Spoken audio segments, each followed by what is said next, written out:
Hi friends, good morning. देखिए, आज मैं ग्रुप डी का एक क्वेश्चन सॉल्व कर रहा हूँ।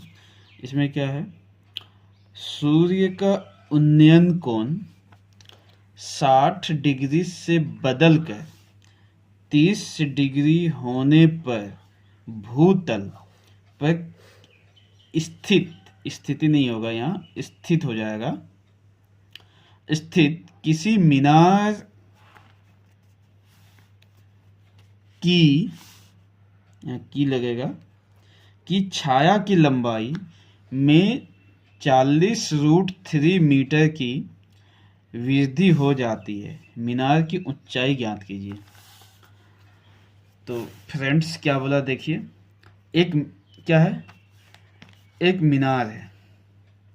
मीनार समझिए ये है।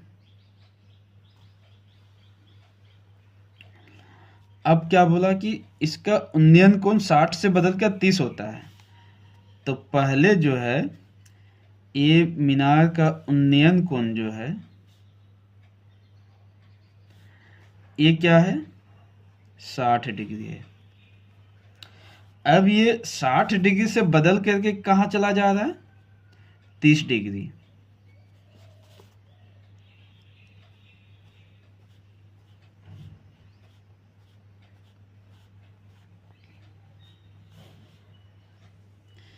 ये देखिए, ये यहाँ पर 30 डिग्री का हुआ क्या है कि पहले इस मीनार का जो ये उन्नयन कोण था, इसका शैडो का उन्नयन कोण 60 डिग्री था। अब सूर्य क्या हुआ, डूबने वाला है, तो इसी मीनार का उन्नयन कोण अब घट करके 30 डिग्री हो गया। तो जब देखिएगा, सूर्य जब दोपहर में होता है तो हमारा छाया छोटा होता है, और जैसे जैसे सूर्य मतलब ढलती है, डूबने वाली होती है, तो हमारा छाया की लंबाई बढ़ जाती है। तो यहाँ ये मीनार है, ये मीनार है, इस मीनार की छाया बढ़ गई है। तो अभी क्या हुआ कि बदल के इतना होने पर भूतल पर स्थित किसी मीनार की छाया लंबाई में 40√3 मीटर की वृद्धि हो जाती है। पहले सपोज दैट कि मीनार की छाया की लंबाई यहाँ से यहाँ तक था, ई कुछ भी था, x था, सपोज दैट x मीटर। अभी क्या हुआ, यह बढ़ गया, मीन्स यहाँ वृद्धि हुआ, यहाँ से यहाँ तक ये छाया आ गया। इस छाया की लंबाई कितना हो गया, हो नहीं गया, बढ़ा है, 40√3 बढ़ गया है। तो अब हमें निकालना क्या है कि मीनार की ऊंचाई ज्ञात कीजिए। ये जो ऊंचाई है, ये ऊंचाई हमको चाहिए, h बराबर वाट। तो फ्रेंड्स, हम लोग ये हाइट एंड डिस्टेंस का फॉर्मूला हम लोग इसको बहुत बार देख चुका हूँ। सपोज दैट ये a है, ये b, ये C होगा एंड ये D होगा। D नहीं होगा, C डैश हो जाएगा, बिकॉज ये जो छाया पहले इतना लंबा था, यही छाया की लंबाई बढ़ी है, तो C डैश हम लोग कहते हैं, कुछ नया बिंदु नहीं है। अब ये जब छाया यहाँ चला गया तो ये बिंदु हमारा गौण हो जाएगा, इसलिए C डैश नाम दिया गया है। अब हम लोग जानते हैं कि इसमें क्या लगाना होता है, साइन, कॉस, टेन। तो इसमें हमको रूट वाला है, तो हम लोग 10 लगा करके काम करेंगे। तो 10 लगाइए। तो फ्रेंड्स, हम लोग जो देख रहे हैं, तो अब हम लोग इसको मान लेते हैं। माना कि मीनार की ऊंचाई बराबर h मीटर। हमको यही चाहिए, मीनार की ऊंचाई। हमें क्वेश्चन बोला है कि मीनार की ऊंचाई निकालिए। तो हम लोग ये सब, तो यहाँ देखिए क्या है, हम लोग ये चाहिए, ये हो गया लंब इस त्रिभुज के लिए, ए बी सी के लिए ये हुआ लंब, जो हम जिसको हम लोग ऊंचाई अभी बोले हैं। ये क्या हो गया, आधार। तो हमारा ट्रिगोनोमेट्री का सिस्टम से जो हमारा ट्रिगोनोमेट्री का फॉर्मूला है उसमें क्या है, लंब और आधार परपेंडिकुलर एंड बेस में जो रिलेशन है वो किस में है, टेन के साथ है। तो हम लोग यहाँ टेन को लेकर चलेंगे। तो क्या लेंगे, पहले ten 60 degree, ten 60 degree. Ten 60 क्या होता है, लंब बट्टा आधार, लंब बट्टे आधार।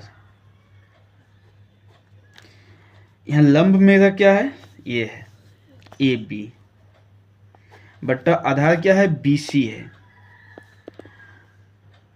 अब रूट ए 1060 का वैल्यू √3। ए बी हम क्या माने हैं, एच। बी सी अभी रहने दीजिए, यहाँ बी सी को फ्री कीजिए तो क्रॉस मल्टीप्लिकेशन जो होगा तो क्या हो जाएगा, बी सी बराबर हो जाएगा एच अपॉन √3। ठीक, इसको हम लोग यहाँ पर स्टॉप कर देते हैं। अब हम लोग दूसरा जो ट्रायंगल है ए बी सी डैश, अब यहाँ लिखिए त्रिभुज ए बी सी डैश में क्या है, यहाँ हम लोग यहाँ कितना का कोण बना है, उन्नयन कोण इस मीनार के साथ, भूतल के साथ मीनार की, तो 30 डिग्री। तो अब यहाँ लीजिए क्या, 10 30 डिग्री। क्या हो जाएगा फिर से, लंब बट्टा आधार। तो लंब मेरा यहाँ क्या है, ए बी, आधार क्या हो जाएगा, B C dash, B C dash. अब 1060 का वैल्यू होता है 1/√3, और ए बी क्या हम सपोज किए हैं, माने हैं H, B C dash. B C dash का देखिए क्या है, बी सी डैश यहाँ से यहाँ तक है, पूरे लंबाई है। ये पूरे लंबाई हमारा दो भाग में बटा हुआ है, एक है बी सी एंड दूसरा है सी सी डैश। तो यहाँ हो जाएगा बी सी प्लस सी सी डैश।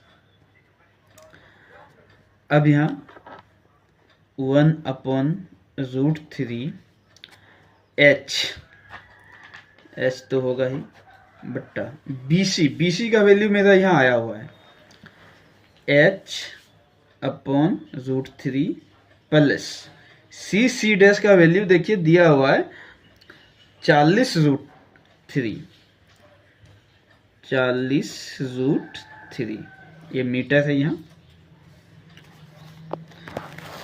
अब यहाँ देखिए,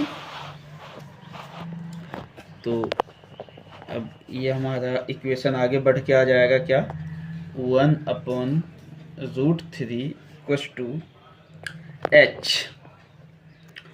तो ये अब क्या होगा, यहाँ पर भिन्न का जोड़ होगा, तो हो जाएगा h प्लस 40√3 इंटू √3 बट्टा √3। ये √3 कहाँ से आया, ये भिन्न का जो जोड़ किया हम लोग वहाँ, तो ये लघुत्तम जो होता है भिन्न का जोड़, अगर नहीं जानते तो हमारा पुराना वीडियो जो अपलोडेड है उसमें जाके देख लीजिए। भिन्न का जोड़ के बारे में काफ़ी बेसिक से जानकारी दिया हुआ है। अब यहाँ 1/√3 h, अब यहाँ क्या है, h प्लस 40 इतना, तो हो जाएगा 40 √3 गुना √3 3 बट्टा √3। अब ये क्या है, हमारा जो कंपोनेंडो एंड डिविडेंडो का जो हम लोग जानते हैं, तो क्या होता है कि ये √3 अब ऊपर चला जाएगा। ये मेरा मेन बट्टा जो है, मेन अपन ये है, ये हमारा सबसेट सब बट्टा है, तो ये √3 जाएगा, h इंटू √3 हो जाएगा, और नीचे h प्लस 40, ये 40 इंटू 3 डायरेक्ट 120। अब हम लोग क्रॉस मल्टीप्लिकेशन कर लेंगे, तो क्या हो जाएगा, ये √3 इंटू इतना, तो h√3 इंटू √3 इक्वल टू क्या हो जाएगा, h प्लस 1 के साथ इसका मल्टीप्लाई तो इतना ही होगा। h का गुना √3 इंटू √3, तो h गुना 3, इधर है h प्लस 120, इधर हो गया h गुना 3 तो 3h, तो 3h में इधर से h को इधर उठा के लाएंगे तो माइनस h हो जाएगा, इधर हो जाएगा 120। अब यहाँ क्या हो जाएगा, 3h में h माइनस तो 2h बराबर 120 मीटर, इसलिए h बराबर हो जाएगा 120/2 मीटर। 2 का 2, 60 दूना 120, तो 60 मीटर। इस तरह से हमारा आंसर आ गया। तो फ्रेंड्स, ये जो मैं बताया, ये पूरा बेसिक से बताया हूँ, इसलिए थोड़ा लेंदी गया है। अदरवाइज इसको मैं शॉर्ट कर दूंगा तो हो सकता है समझ में ना आए। बेसिकली आपको अगर एक क्वेश्चन समझ में आ गया है तो लाइक कीजिए, सब्सक्राइब कीजिए, और नहीं आया है तो कमेंट कीजिए। जहाँ कंफ्यूजन है उसे मैं फिर से एक शॉर्ट वीडियो बना करके अपलोड कर दूंगा, ताकि जहाँ कंफ्यूजन है उसका क्लैरिटी आ जाएगा उसमें।